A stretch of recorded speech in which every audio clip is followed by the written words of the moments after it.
Hey everyone, in this video I'll be going over learning target 24, which is about evaluating integrals using the substitution rule, or USub. So, looking at these integrals, I don't really think power rule could be effective just because of its complex nature with the x's, so it's a good thing we've learned the USub rule. The way to go about this is defining a u that we could plug in that then allows us, when we take a derivative of it, we're able to also change out that dx in terms of something du, and then everything will end up being in terms of u.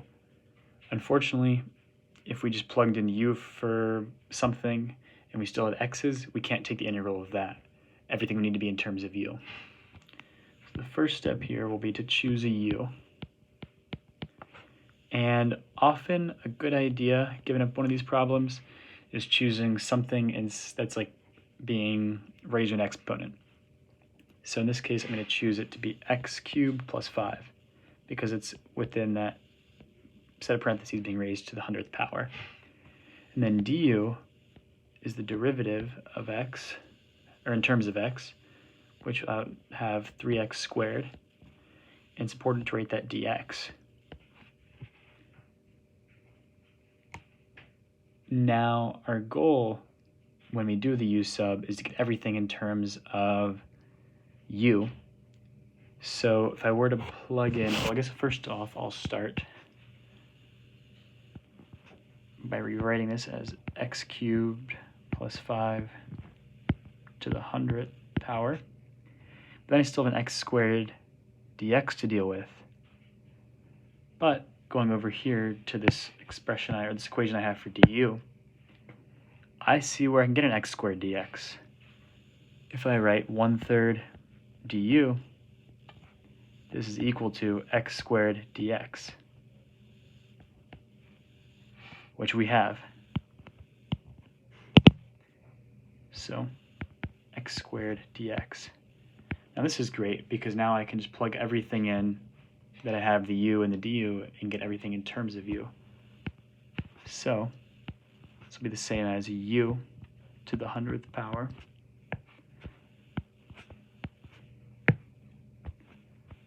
times 1/3 du.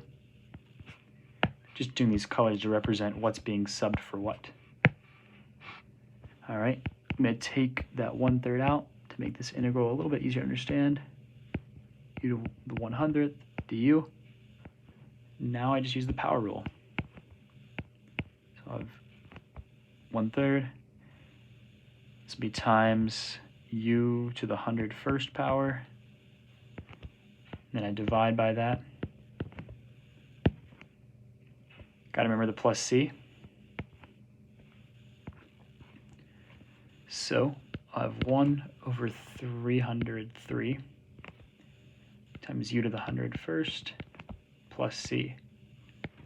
Now this is great, but we're calculating the integral, the original integral, in terms of x. So I need my answer in x. So now I'm going to go back and re-plug in that original u substitution, which gives me 1/303 times x cubed plus 5, because that's u, still to the 101st power, plus c. Gotta keep that plus c. A couple of videos ago, talking about antiderivatives and indefinite integrals, I wrote a big plus c at the top. And then the next video, we did definite integrals, so I said don't use plus c, but these are, this part A is an indefinite integral, because I don't have bounds here. Indefinite, so I need a plus c. All right, on to B. The first couple steps are still the same. We need to choose a u. And as I said in part A, oftentimes it's whatever's inside of like an exponent or inside of like another expression. So I'm going to choose it to be ln of x, taking its derivative of 1/x dx. And this is looking pretty promising. Rewriting this integral, I have ln of x squared times 1 over x dx. So I see that I have this there, but then I also have this du is equal to 1 over x dx. So it looks like I can do a pretty good substitution here. Since u is equal to ln of x, doing my sub, I'll have u squared. And then 1 over x times dx is just equal to du.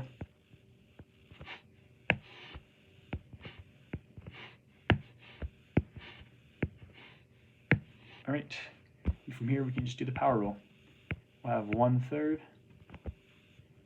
times u to the third power plus c again, because it's an indefinite integral.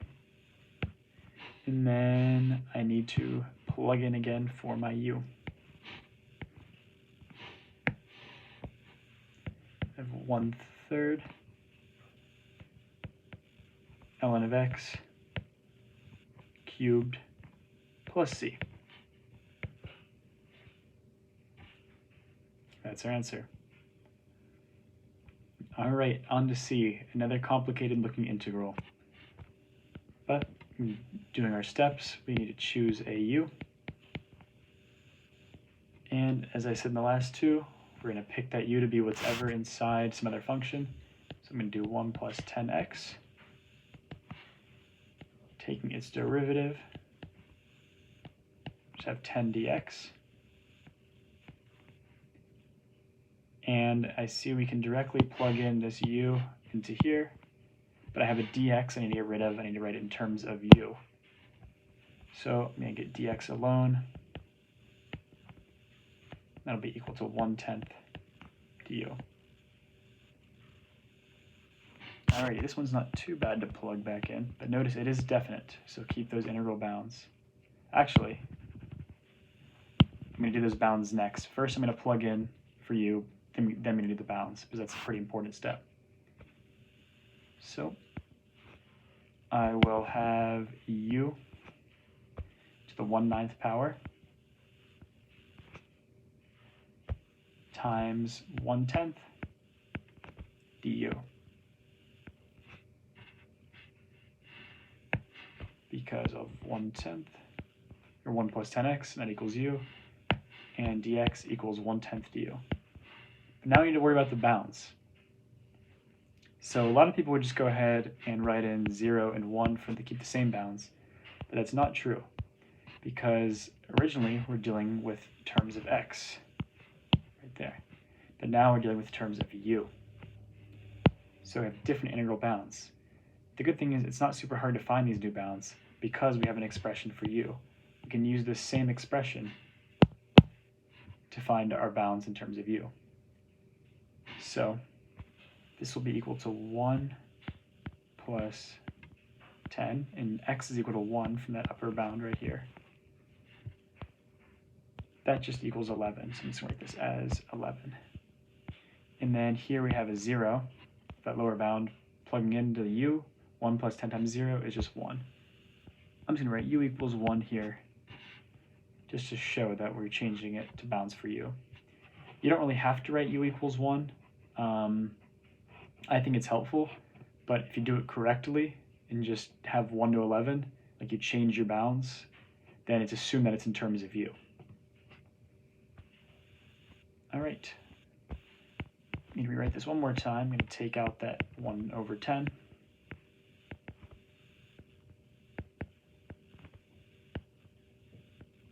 Now we need to use the power rule. So I'll have 1/10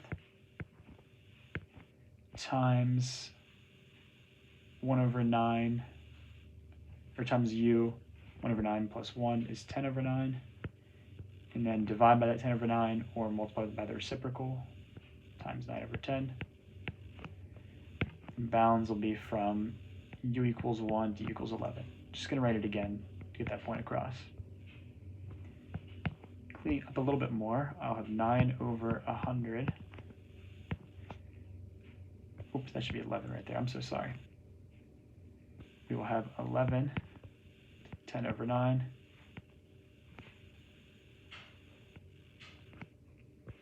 Minus 1 to 10 over 9 is just 1. And this is a pretty rough thing to simplify. 11 to the 10 over 9 power isn't really something you can do by hand well at all, if at all. It's probably a decimal of some sort. So we're going to leave it like that.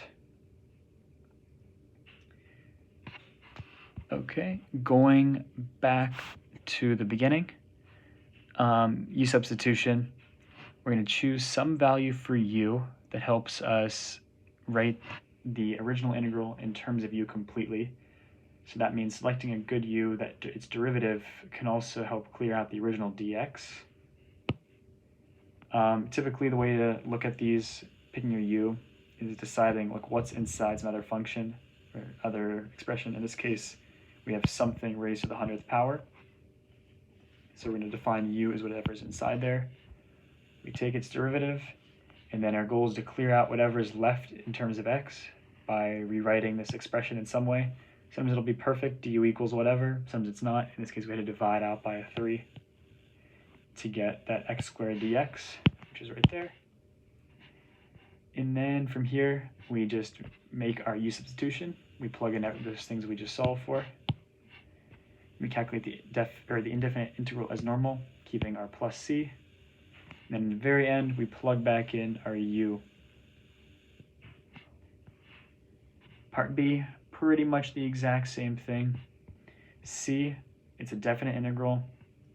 So the main difference is really paying attention to these bounds. The bounds do not necessarily stay the same, going from x to u. But the way we solve for those new bounds is just by using that u substitution we defined earlier. Plugging in the upper bound is x equals 1. Plugging that in for u, we get u equals 11. And lower bound at x equals 0. Plugging in, and we get u equals 1. And then we just solve that integral the rest of the way out. And we don't have a plus c because it's definite. Yeah, hope this